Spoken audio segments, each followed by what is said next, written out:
Well, what are you excited about this year?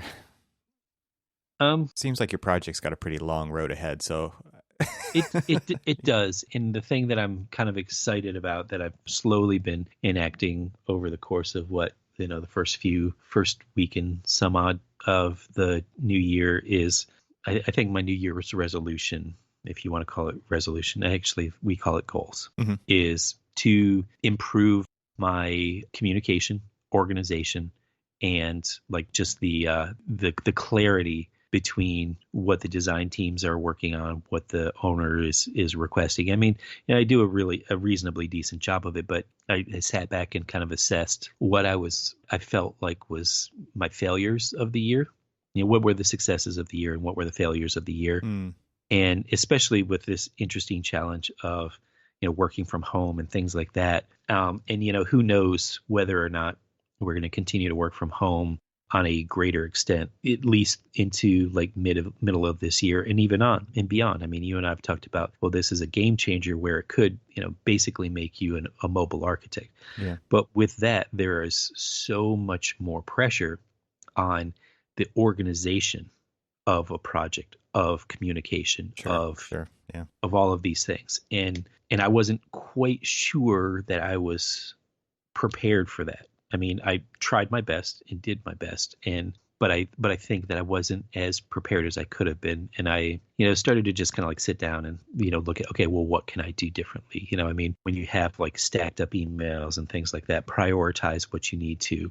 There are certain people within the organization that you look at their emails and these are the important emails that you need to have the conversation on. And then there's certain people within like the project that, I can, instead of like, sitting there and trying to like shuffle through their emails and stuff, I can, instant messaging and to them and have a quicker conversation with them. But it also makes them understand that I'm actually paying attention to them and understand that they've got a question and a need. And so, it does a variety of different things for me. And so I've been just looking at how do I improve that both in the interim of like, wrapping up this project and making sure that, when we get to the finish line of at least the documentation side, that everything has been communicated and clear as possible. There's a variety of different digital tools and, whether it's through like just documentation and tracking and all of this other stuff of information, but also just pinging people and saying, hey, how are things going? What's going on? Because if we do go into I don't have to be in the office every single day. I might stay 3 days at home and work from home, and then 2 days I'm in the office, and maybe one of those days is out on site, at meetings with clients and things like that. And other times it's me just, having team meetings or things like that. Those are kind of like a pipe dream of mine that mm, I don't have to commute so much because right. I have a pretty big commute. Yeah. Well, and And I would honestly, totally like, do why do you need to go into the office to have a meeting anymore? You just with your team, exactly. you don't, right? So that you Exactly. get that time back automatically, and it should be assumed that that's just the new way of doing things.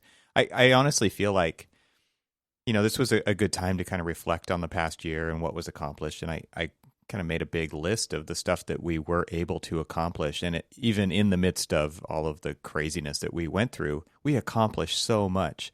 And now I'm looking at kind of the things that are on the list of high-ish priorities, and there are a lot of things on that list. And so when you're talking about, trying to find ways to be more organized, be more, I think the word that keeps bubbling to the top of my mind is, how can I be more potent with my Yeah. time?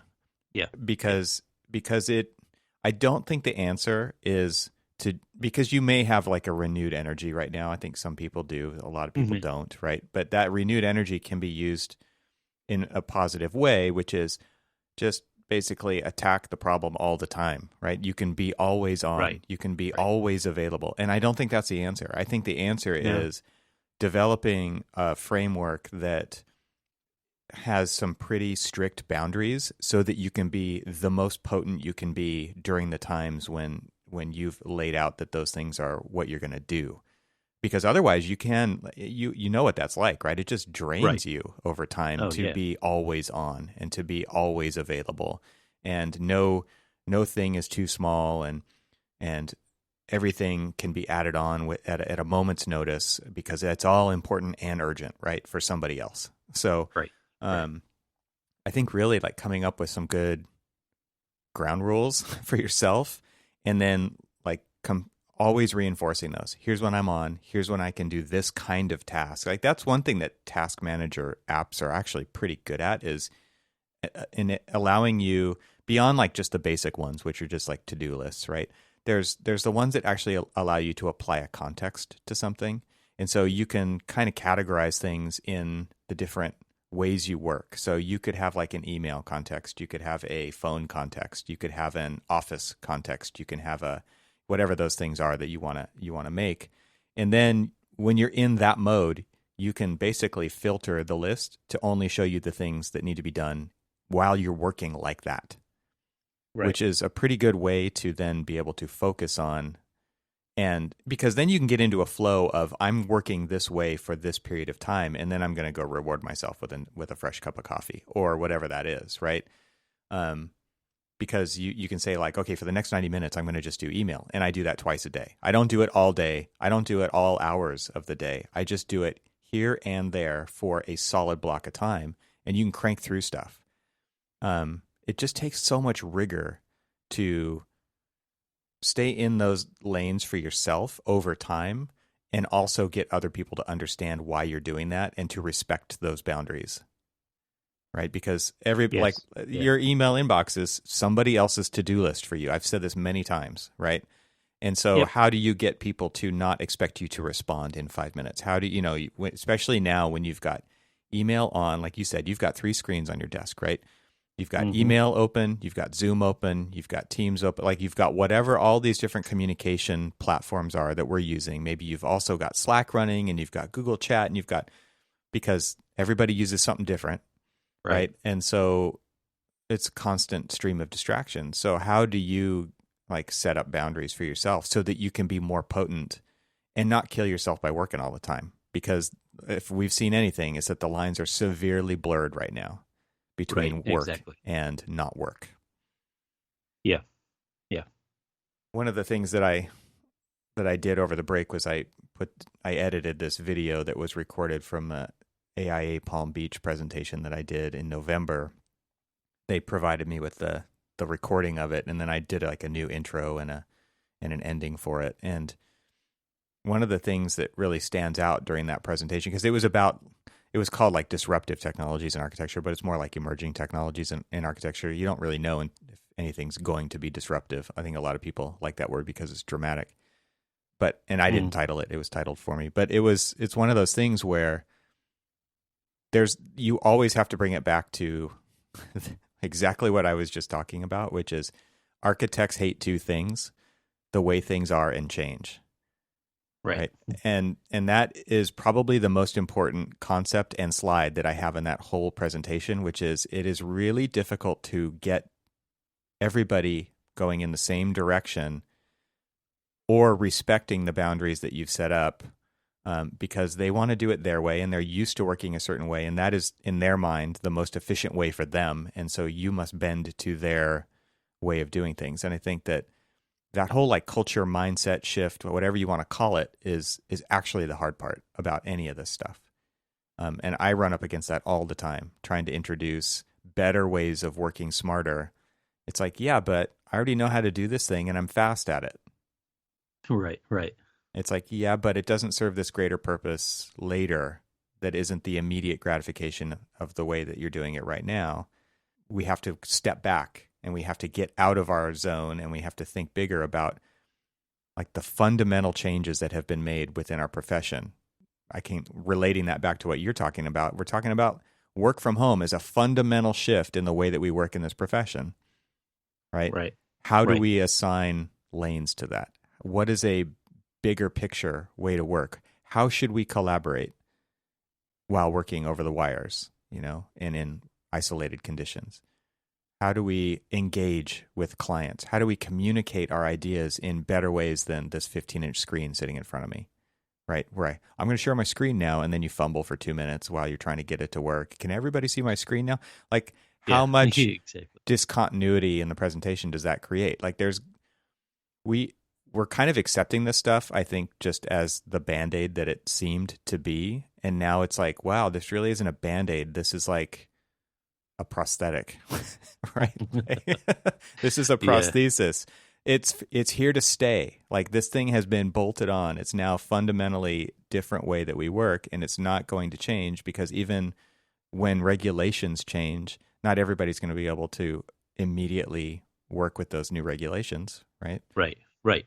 Right. So this is here for a long time, man. Like I think we all It, need to it, take a step back and and level up and redefine these lanes that we're talking about. and this is when I usually make my spiel about like some of the political advantages of things like or like the business advantages of some of the politics things that we talk about like universal healthcare and things like that and I don't want to take it off on a weird little tangent, but this weird little tangent that I was thinking of is that, some of the time, sometimes when I think of like universal healthcare, it seems like it's more of a no-brainer because what it does is that then if we are paying a little bit extra in taxes for the government to basically help provide the healthcare, then what that does for businesses is that it kind of frees up the opportunity for them to take that money that they would otherwise, be paying out, and also the employee can get better higher wages. Then you can also invest in the advancement of your whatever profession you're in, whether Right. it's architecture or whatever else.